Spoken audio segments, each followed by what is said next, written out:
unelected black-robed tyrannical inferior district trial court judges in the District of Columbia Federal District Court Circuit. 15 federal judges. 5 of them are foreign-born. 5. A third of them are foreign-born. At least 3 of these 5 foreign-born judges maintain sovereign citizenship in another nation other than America. And yet they put on these damn robes and rule not just over us, but over our constitutional Article 2 executive branch president we elected to carry out our political will. The District of Columbia Federal Circuit has 15 unelected, black-robed, tyrannical, inferior district trial court judges. 15. 5 of them were not born in the U.S. 5 of them. We have, as federal judges, ordering about not just us as American citizens, born and raised in America, ordering not just us about, but ordering about the Article 2 executive branch president of our United States as if he were a mere clerk in their courts. Let's look at these people. Look at them.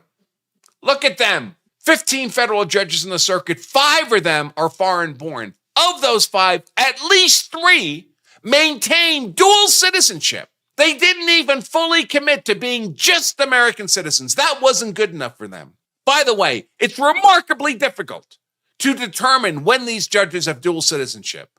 I ran out of time. That's why the show today was almost 20 minutes late. I ran out of time to look into it because I had to look long and hard for each of them to finally discover those 3 had dual citizenship.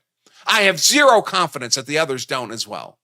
But at least 3 do. One of them, by the way, of these 5, not a single one of these 5 not born in America judges had any judicial experience before being raised to the federal bench. Not one of them had served a day as a judge in even traffic court before being made federal judges over us. Can you believe it? So why were they nominated? Well, one of them was celebrated as the first Arab and Muslim. That's the 4th guy over here. He's a paperwork American citizen, born in Canada. You know when this guy became an American citizen? By the way, you know when he was raised to the federal bench?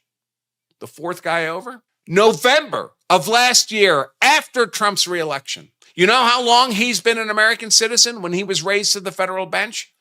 4 years. A paperwork American for 4 years is raised to the federal bench to rule over us and rule over our Article 2 executive branch president. Another one of these is celebrated, the woman in the middle. She's celebrated for being the first LGBT judge on the D.C. circuit. Well, that's a good reason to make someone a federal judge. Again, 0 judicial experience. But at least she's LGBT. That's important for me to know. By the way, what's really striking about this panel is how they resemble our founding fathers. They're right there in the crowd at the signing of the Declaration of Independence. All these people from Jamaica, from Trinidad, from India, from Egypt, from Uruguay.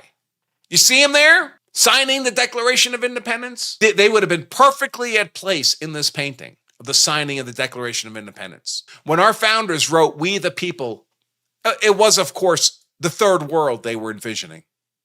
Naturally. First of these 5 judges, Judge Tanya Sue Chutkan. Can I ask, how many federal judges does America really need named Chutkan? Chutkan, Obama appointee, 2014, born in Jamaica, not Jamaica, Queens, New York City, the actual country of Jamaica, and maintains dual citizenship, claims to be a United States citizen, but never gave up her Jamaican citizenship. 0 judicial experience before being appointed to the federal bench. And if her name sounds familiar, it's because this was the presiding judge in the prosecution of our President Trump by that monster, Jack Smith, who was illegitimately appointed in the first place, whose entire case was thrown out by the U.S. Supreme Court. That's her. She was forced by the Supreme Court to dismiss the prosecution of Trump because it was unlawful. How about this judge? Another Obama appointee, same year, 2014, Judge Amith Mehta. Can I ask why America has federal judges not born in America, with names like Amith, Mehta? Do we not have, in a nation of over 300 million natural-born Americans, we can't find qualified federal judges from our own ranks? We have to import them from India? Zero judicial experience before being raised to the federal bench. Oversaw many of the January 6th protesters and gave them the most severe sentences.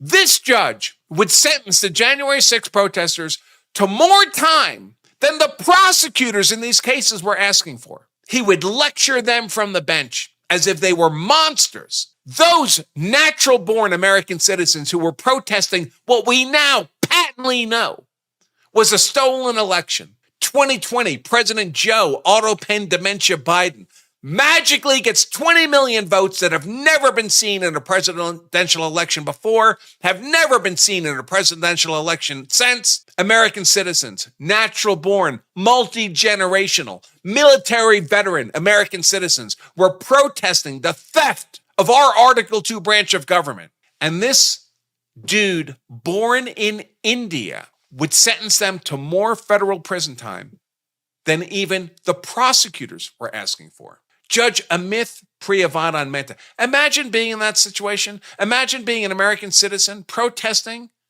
for your country, for the integrity of your constitutional order, getting railroaded into a January 6th conviction, and having to stand before this judge and have him say, I know the prosecutors only wanted you to get 5 years for protesting for your nation. I'm giving you 10 years.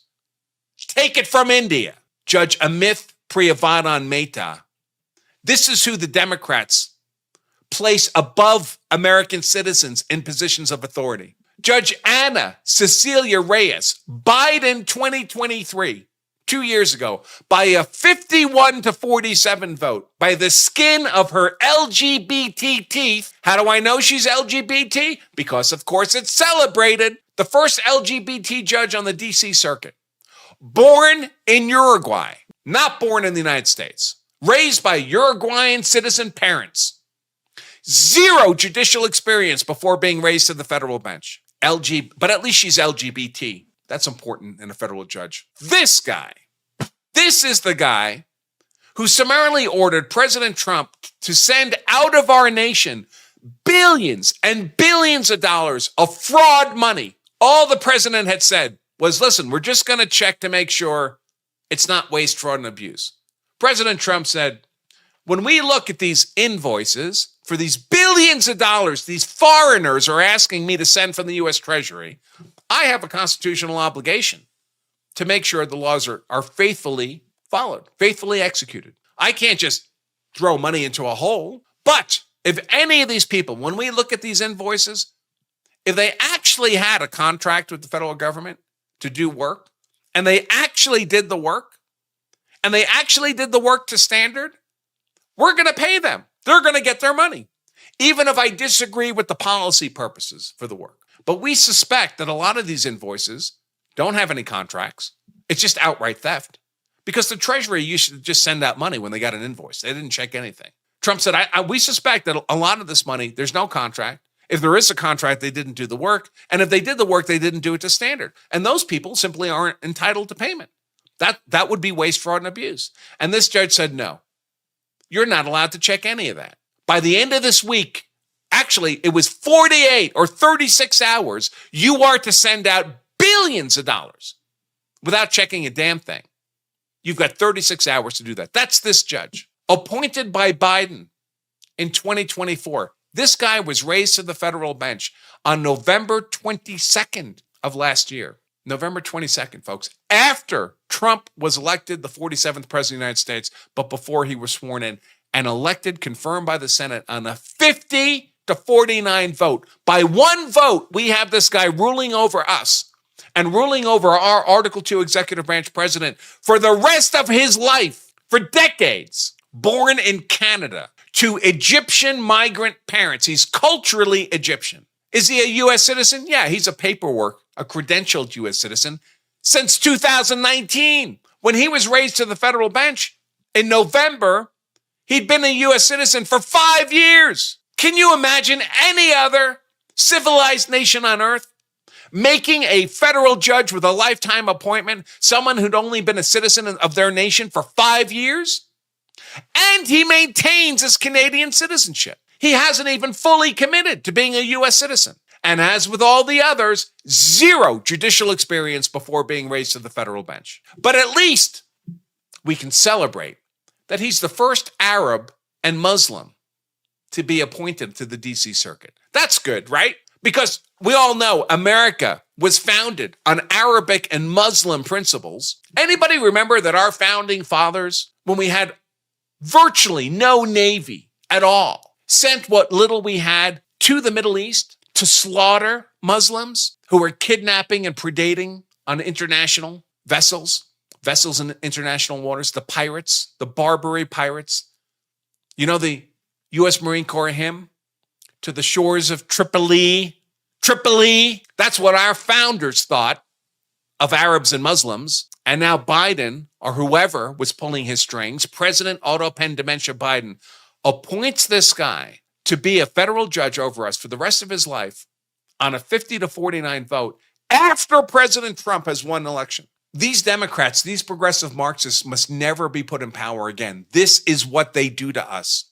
They subjugate us to third world invaders. And of course, we have Judge Sparkle. Judge Sparkle, appointed by Biden, not even 2024, appointed by Biden, was confirmed to the federal bench in 2025, this very year, January 2nd, by a 50-48 vote in the Senate, fully a month after Trump had been elected our 47th president, but a couple weeks before he was sworn in. Born in Trinidad and Tobago, and she maintains dual citizenship. She so values her Trinidad citizenship that she didn't give it up when she became an American citizen. Incapable of fully committing to being an American citizen. And again, zero judicial experience before being raised to the bench and presiding over immigration cases in which she has an explicit conflict with the income-generating activities of her husband in immigration cases. But at least they all look like our founding fathers, don't they? You think when our founding fathers looked 250 years ahead, they envisioned that the Democrat Party would be appointing to the federal judiciary with lifetime appointments this crew, not born in America, the majority of them maintaining dual citizenship, cultural foreigners raised by Egyptian migrant parents, paperwork, U.S. citizens for 5 years when raised to the federal bench? Anyone think our founding fathers are spinning in their graves? Unbelievable.